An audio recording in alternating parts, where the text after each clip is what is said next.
तो हेलो दोस्तों, कैसे आप सभी। बात करेंगे इस वीडियो में लवली आइनोकॉन के बारे में, क्योंकि लवली आइनोकॉन को लेकर हमें कुछ अपडेट देखने को मिल रही है। साथ में दोस्तों सबसे बड़ा जो सवाल इस कॉइन को लेके आता है कि प्राइस पंप क्यों नहीं हो रहा है। क्योंकि आप देखेंगे लगभग 4-5 दिन पहले जब लिस्टिंग के बारे में उन्होंने बताया था कि बहुत सारी लिस्टिंग इसकी होने वाली है, उससे पहले इसके प्राइस में काफी अच्छी हाइप आई थी। और उस हाइप के बाद में तो इसका प्राइस जो था काफी बढ़िया तरीके से बढ़ भी रहा था और पंप कर रहा था। लेकिन जैसे ही हुबे ग्लोबल की लिस्टिंग होने वाली थी, उससे 1-2 दिन पहले इसका प्राइस डंप करना शुरू कर गया। और उस डंप के बाद में तो इसका प्राइस हमें बढ़ता हुआ नहीं दिख रहा है। क्यों नहीं बढ़ता दिख रहा है, तो सब कुछ इस वीडियो में बात करने वाले हैं। साथ में आपको यहाँ पर न्यू एक्सचेंज के बारे में पता लगने वाला, मतलब यहाँ पर न्यू एक्सचेंज का एक अपडेट आ रही है कि इस एक्सचेंज पर आपको इसकी लिस्टिंग देखने को मिल सकती है। तो क्या क्या अपडेट है, क्या क्या इस कॉइन के बारे में न्यूज आ रही है, सब कुछ इस वीडियो में हम बात करने वाले हैं। तो आपको वीडियो को बिल्कुल एंड तक जरूर देखना। अगर आपको वीडियो अच्छी लगती है वीडियो को लाइक कर दें, चैनल पर नहीं तो चैनल को सब्सक्राइब करके बेल को जरूर ऑन करें, क्योंकि हम आपके लिए ऐसी यूजफुल वीडियो हमेशा बना के लाते रहते हैं। तो चलिए दोस्तों, बिना देरी के वीडियो को स्टार्ट करते हैं। सबसे पहले चीज कि गेट आईओ की लिस्टिंग के बाद क्या प्राइस बढ़ेगा, मतलब प्राइस इसका जरूर बढ़ेगा या नहीं बढ़ेगा। आप देखें जो इसकी लिस्टिंग है गेट आईओ पे 8 से 9 अगस्त के बीच में इन्होंने बताई है, 8-9 अगस्त में इसकी लिस्टिंग देखने को मिल सकती है। तो उसके बाद क्या प्राइस बढ़ेगा, तो इस बारे में अगर बात करें तो मैं बता दूं, यहां पर अगर इसकी वॉल्यूम की बात करें तो जो गेट आईओ की वॉल्यूम है लगभग $214 मिलियन के आसपास की वॉल्यूम है देखने मिलती है। वहीं पर अगर हुबे ग्लोबल की वॉल्यूम की बात करें तो लगभग $44 मिलियन के आसपास यहाँ पर इसकी वॉल्यूम देखने मिलती है।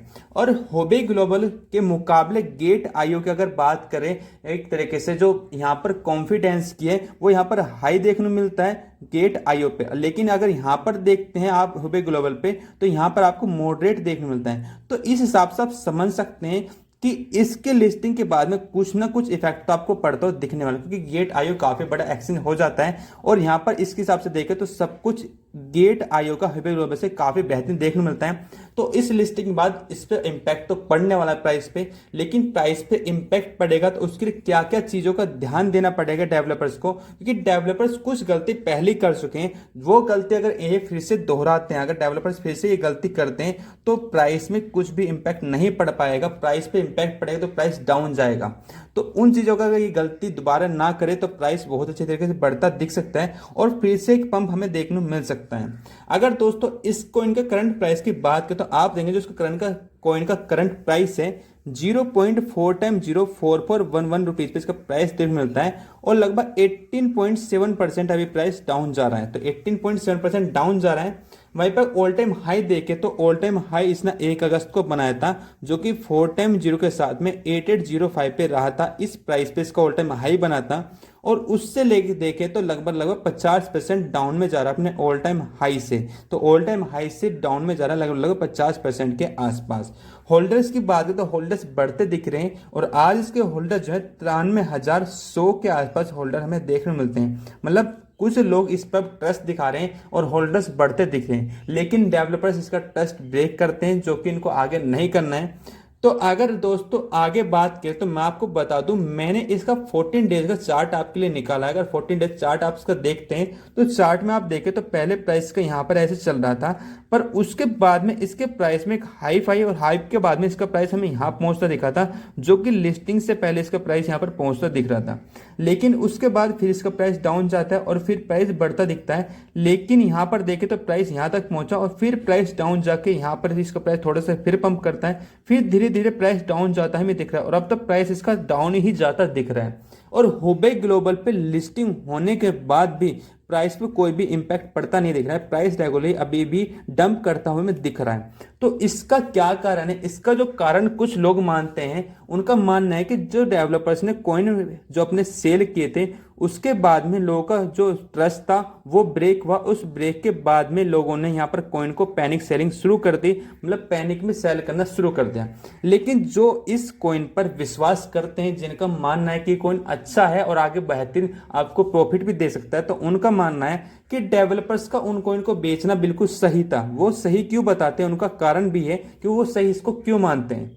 तो वो इसको सही इसलिए मानते हैं कि उनका मानना है कि जो ये कॉइन है, जब कोई बड़ी लिस्टिंग कोई भी कॉइन करता है, कोई प्रोजेक्ट की बड़ी लिस्टिंग होती है, तो उसके लिए हमें पैसों की जरूरत पड़ती है, कुछ ना कुछ हमें जरूरत पड़ती है। तो उसकी वजह से इन्होंने यहाँ पे अपनी सेलिंग की थी और कॉइन सेल किए थे। तो वो सही मानते कि लिस्टिंग के लिए पैसों की जरूरत थी, इसलिए उन्होंने वहां पर सेल कर दिया। लेकिन कुछ लोगों का जो यूजर्स हैं जो इसको बाई करके होल्ड कर रखे थे, उन्होंने सोचा कि यहाँ पर ये उन्होंने इस चीज को गलत माना और उसकी वजह से पैनिक सेलिंग शुरू हो गई और लोगों ने इसको सेल करना शुरू कर दिया। और उसके बाद तो रेगुलरली ये जो कॉइन है हमें डंप की तरफ ही जाता हुआ दिख रहा है, लगभग अपने ऑल टाइम हाई से जो आज टाइम 50% डाउन में है। तो काफी ज्यादा पैनिक सेलिंग हो चुकी है।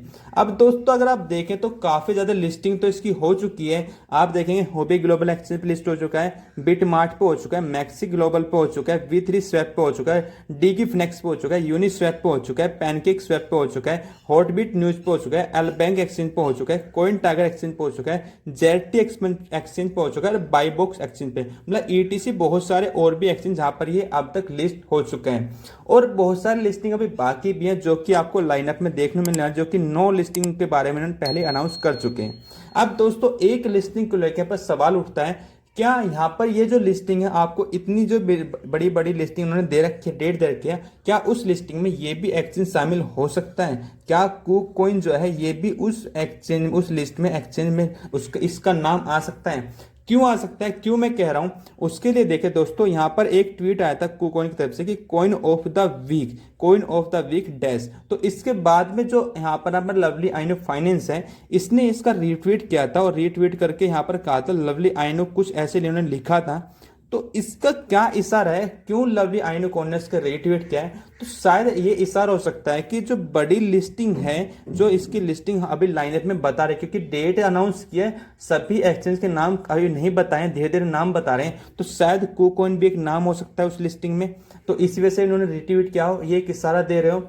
तो दोस्तों अगर ऐसा होता है, अगर KuCoin पे इसकी लिस्टिंग होती है, तो फिर तो डेफिनेटली अच्छा पंप इसके प्राइस में देखने मिल सकता है। और KuCoin की लिस्टिंग के बाद में शायद आपको बहुत जल्दी बाइनेंस पे भी लिस्टिंग देखने को मिल सकती है। तो ये जो बातें हैं सारी, जो लिस्टिंग इसकी इतनी देखने को मिल रही है और कुछ एक्सक्लूसिव आपको जो 16 को देखने मिल सकता है, तो सारी चीजें अगर देखें तो शायद अगर ये सारी चीजें बिल्कुल अच्छे तरीके से फॉलो होती हैं, ये सारी चीजें अगर इसमें देखने को मिलती हैं, तो फिर तो इसके प्राइस में हमें अच्छा खासा पंप देखने को मिल सकता है। लेकिन सबसे बड़ी बात दोस्तों, सबसे बड़ी बात तो जो इसके डेवलपर्स को ध्यान रखना है वो है कि यूजर्स का बिल्कुल भी ट्रस्ट ब्रेक नहीं करना। अगर यूजर्स का ट्रस्ट ब्रेक करते हैं या ट्रस्ट तोड़ते हैं, तो उसके बाद जो भी यहाँ पर आप देखें, कितना ही ये प्राइस में कुछ भी कर ले, मतलब कितनी लिस्टिंग करा ले या कितनी बर्निंग कर ले, उसके बाद इसका प्राइस डंप ही जाएगा। कोई भी इसमें बाई नहीं करेगा, कोई बाई करता है तो वो पैनिक सेलिंग ही करेगा, प्रॉफिट बुक करके निकल लेगा, कोई भी लॉन्ग टर्म के लिए होल्ड करके नहीं चलेगा।